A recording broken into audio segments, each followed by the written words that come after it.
अस्सलाम वालेकुम दोस्तों। उम्मीद है आप खैरियत से होंगे। तो दोस्तों आज का जो टॉपिक है ये बहुत ही इम्पोर्टेंट है, बहुत ही ज़रूरी है। आज असल में हमने यूट्यूब के ऊपर चैनल पर एक लाइव सेशन शुरू करना था जो पीपीएससी की बेसिक इन्फॉर्मेशन थी उसके बारे में था। लेकिन ये कुछ वजूहात की वजह से आज का जो सेशन है वो वीडियो में मैंने कन्वर्ट करके पहले ही अपलोड कर दिया ताकि आप इसके बारे में सारी तफसील जान सकें।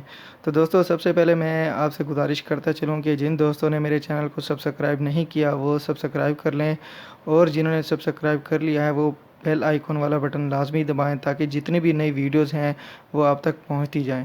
क्योंकि अब हम नया सिलसिला शुरू करने जा रहे हैं जिसमें ऐसा होगा कि जो पीपीएससी की प्रिपरेशन है उसके अलावा जितने भी टेस्ट मुख्तलिफ़ किस्म के आते हैं, एफपीएससी के आते हैं, एएसएफ के आते हैं, जितने भी जॉब से रिलेटेड आते हैं उनकी भी सारी की सारी तफसील यहाँ पर शो की जाएगी।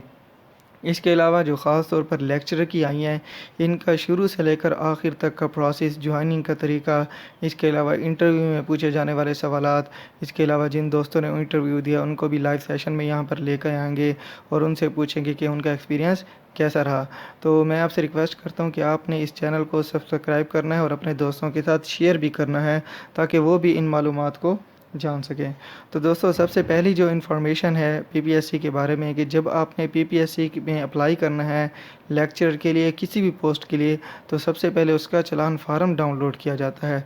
चलान फार्म डाउनलोड करने के लिए जब आप पीपीएससी की वेबसाइट पर जाएंगे तो वहाँ पर पीपीएससी फार्म नंबर 3 होगा।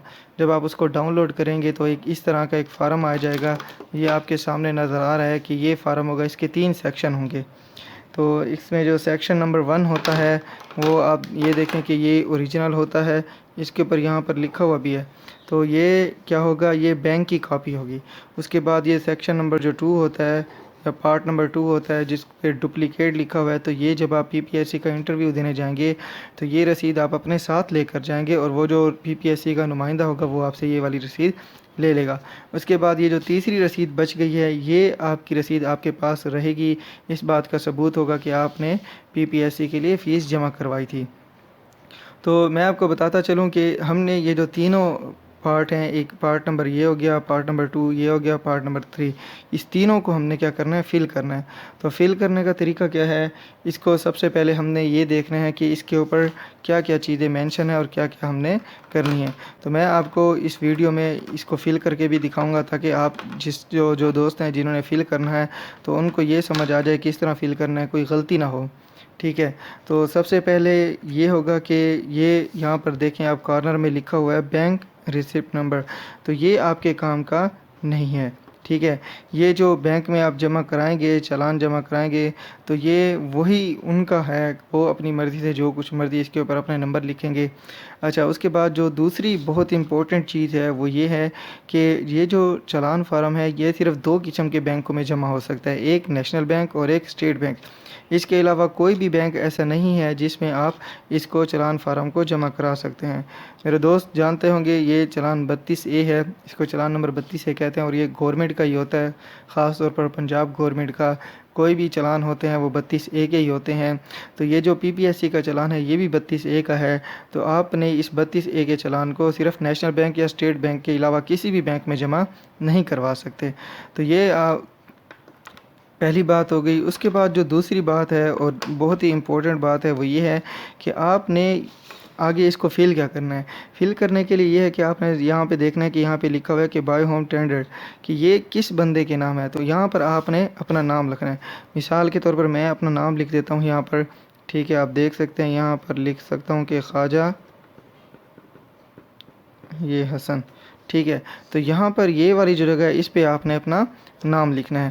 इस नाम लिखने का मकसद क्या होता है कि जिस पोस्ट के लिए आप अप्लाई कर रहे हैं, मिसाल के तौर पर आपने लेक्चरर इस्लामियात की पोस्ट के लिए अप्लाई किया है तो आपका नाम है ख्वाजा हसन, तो आपने अपना नाम इधर लिखना है। ठीक है। ये नहीं कि अप्लाई करने वाले बंदे का नाम इरफान है और यहाँ पे फ़रहान लिख दिया, तो ये इस तरह एक्सेप्ट नहीं होगा क्योंकि आपने इस चालान फार्म की एक स्कैन तस्वीर भी वहाँ पर अपलोड करनी होगी। ठीक है। तो सबसे पहली चीज़ जो आपने पूरी करनी है वो क्या है, यहाँ पर आपने अपना नाम लिखना है। उसके बाद जो दूसरे नंबर पे चीज़ आएगी वो क्या होगा, ये देखें यहाँ पर लिखा हुआ भी है कि ये किस को आप सेंड कर रहे हैं। यानी कि यहाँ पर लिखा हुआ है कि जिसको आप रकम भेजना चाहते हैं वो यहाँ पर पहले से ही लिखा होगा हर चालान के ऊपर। देखें ये चालान नंबर, ये देखें इसके ऊपर भी लिखा होगा, सारे चालान के ऊपर ये लिखा होगा कि आपने किस को ये वाली जो फ़ीस पे कर रहे हैं ये किसके नाम पे कर रहे हैं। ठीक है, तो ये यहाँ पर लिखा हुआ है। उसके बाद तीसरे नंबर पर जो कॉलम है ये बहुत ही इम्पोर्टेंट है, ये वाला जो है ये बहुत इम्पोर्टेंट है। इसको आपने बिल्कुल ख़्याल से फिल करना है ताकि इसमें किसी किस्म की कोई मिस्टेक ना हो। ठीक है, ये देखिए आपने लिखा हुआ है कि यहाँ पर examination fee for the post of, यहाँ पे लिखा हुआ है कि आपने ये जो फ़ीस जमा करा रहे हैं, ये जितने भी पैसे जमा करा रहे हैं ये किस पोस्ट के लिए हैं। तो आपने उस पोस्ट का नाम यहाँ पर लिखना है। मिसाल के तौर पर हम जमा करवा रहे हैं लेक्चर के लिए, ठीक है, तो यहाँ पर लेक्चरर लिख देंगे। उसके बाद जो सब्जेक्ट होगा आपने वो भी लिखना है, लेक्चरर इस्लामियात के लिए। ठीक है, तो उसके बाद यहाँ पर केस नंबर लिखना है आपने। केस नंबर जो होगा ये जो भी आप पोस्ट के लिए अप्लाई कर रहे हैं उसके साथ उसका केस नंबर भी लिखा होगा। मिसाल के तौर पर अगर हम इस्लामियात के लिए अप्लाई कर रहे हैं तो उसका केस नंबर है 00 या 09 है, तो 09 और उसके बाद 2020 जो भी केस नंबर है आपने वो यहाँ पर लिख देना है। उसके बाद ये वाला कॉलम पूरा करने के बाद आपने आगे आना है, वो जो कॉलम है उसके ऊपर ये लिखा जाएगा कि आपने फ़ीस कितनी पे की है। उस फ़ीस आपने पे की है 600 रुपये, तो ये यहाँ पर लिखी जाएगी। अच्छा, अब ये तकरीबन 3 जो कॉलम है, एक ये वाला और ये वाला, 3 कॉलम पूरे हो चुके हैं आपकी तरफ से। अब आपने क्या करना है, अब आपने इसी तरह ये जो दूसरे कॉलम हैं अगले जो पार्ट है उस पर भी लिखने हैं। यहाँ पर आपने अपना नाम लिखना है, यहाँ पर वो सारी पोस्ट और उसकी डिटेल लिखनी है, यहाँ पर आपने अमाउंट लिखनी है। इसी तरह जो तीसरा है उसके ऊपर भी आपने ऐसे ही लिखना है। मिसाल के तौर पर यहाँ भी नाम ऐसे ये मुकम्मल कर देना है।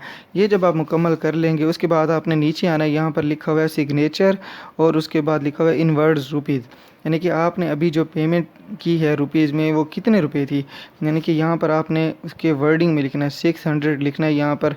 ठीक है, तो यहाँ पर लिखने के बाद आपने यहाँ पर टोटल भी लिखा हुआ है, यहाँ पर भी आप 600 लिख के ऐसे कर देंगे। इसी तरह इसके ऊपर भी आपने ऐसे करना है।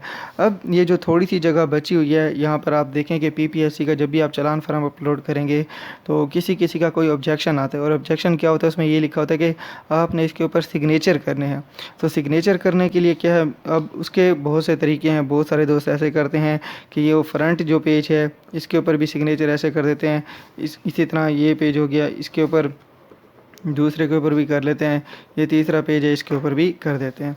तो आपने क्या करना है, ये कोई नीचे भी कर देते हैं, मुख्तलिफ़ किस्म के तरीके होते हैं।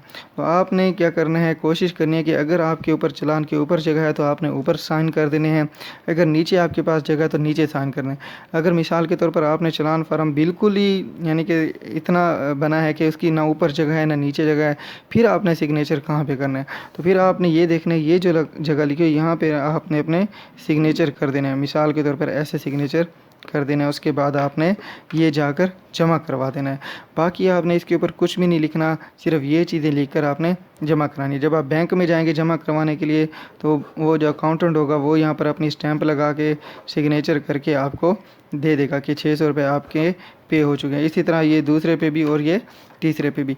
जब ये तीनों आपके हो जाएंगे तो बैंक वाली जो कापी है ओरिजिनल की कापी वो बैंक रख लेगा, उसके बाद 2 कापियाँ आपको दे देगा। तो ये आपने 2 कापी हैं, इनको आपने क्या करना है, इनकी तस्वीर बनानी है, अच्छे तरीके से स्कैन कर रहे हैं। इनको स्कैन करने के बाद आपने इनका साइज़ भी कम करना है, क्योंकि जो पीपीएससी की रिक्वायरमेंट है वो ये है कि 25 MB से ज़्यादा की फ़ाइल ना हो, यानी कि जो 25 KB जी 25 KB से ज़्यादा की फ़ाइल ना हो।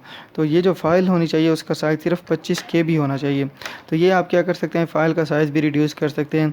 इसके अलावा पीपीएससी की एक और रिक्वायरमेंट होती है कि उस पर सिग्नेचर लाजमी होने चाहिए, कि जो आपके सिग्नेचर हैं वो भी इसके ऊपर होने चाहिए, वरना वो जो पीपीएससी का चालान है वो वहाँ पर एक्सेप्ट नहीं होता। तो दोस्तों ये तो हो गई बिल्कुल बेसिक चीज़ कि आपने जो चालान फार्म है किस तरह पे करना है। ये बहुत ही बुनियादी चीज़ है, क्योंकि ख़ास तौर पे ऐसे स्टूडेंट जो पहली दफ़ा अप्लाई कर रहे होते हैं उनको ये नहीं पता होता कि यहाँ पर नाम किस तरह लिखना है या किसका नाम लिखना होता है। अक्सर ऐसे होता है कि वो नाम किसी और का लिखते हैं और वो जो अपलोड करते हैं वो किसी और का कर देते हैं। तो इस इशू की वजह से वो पीपीएससी का ऑब्जेक्शन आ जाता है और कभी कभी ये ऑब्जेक्शन ऐसा आता है कि आप बिल्कुल अप्लाई से ही बाहर हो जाते हैं। ये बहुत सारे केस ऐसे भी हुए हैं, उन्होंने हमसे रब्ता किया था कि अब इसका क्या इशू निकालें। तो बेहतर यह है कि आपने सब चीज़ें अपनी तरतीब के साथ करनी है ताकि किसी किस्म का कोई इशू ना हो। तो ये जो था पीपीएससी की बेसिक चीज़, बेसिक बुनियाद के सबसे पहले आपने क्या करना है, इसको चालान फार्म को पूरा करके सबमिट करना होता है। जब आप ये कर लेते हैं तो उसके बाद नेक्स्ट स्टेप आता है कि आपने अपने जो डॉक्यूमेंट्स हैं वो अपलोड करने होते हैं पीपीएससी की वेबसाइट पर लॉगिन होने के बाद। तो जो मेरा अगला सेशन होगा या अगली वीडियो होगी वो इस बारे में होगी कि किस तरह आपने लॉगिन करना है और इसके बाद कौन कौन से डॉक्यूमेंट्स अपलोड करने हैं, उनकी तरतीब क्या होनी चाहिए। इसके अलावा अगर आपके पास कोई करैक्टर सर्टिफिकेट है या कोई एजुकेशनल एक्सपीरियंसेस हैं तो उनको किस जगह पे आपने पोस्ट और स्कैन करके अपलोड करना होगा। तो उम्मीद है आपको ये वीडियो पसंद आई होगी। बाकी भी मेरी इसी तरह की वीडियोज़ आपके पास आती रहेंगी। तो आपने मेरे चैनल को सब्सक्राइब करने के बाद अपने दोस्तों के साथ शेयर करना है ताकि वो भी इन मालूमात को अपने इल्म में लाकर इससे इस्तेफ़ादा उठा सकें।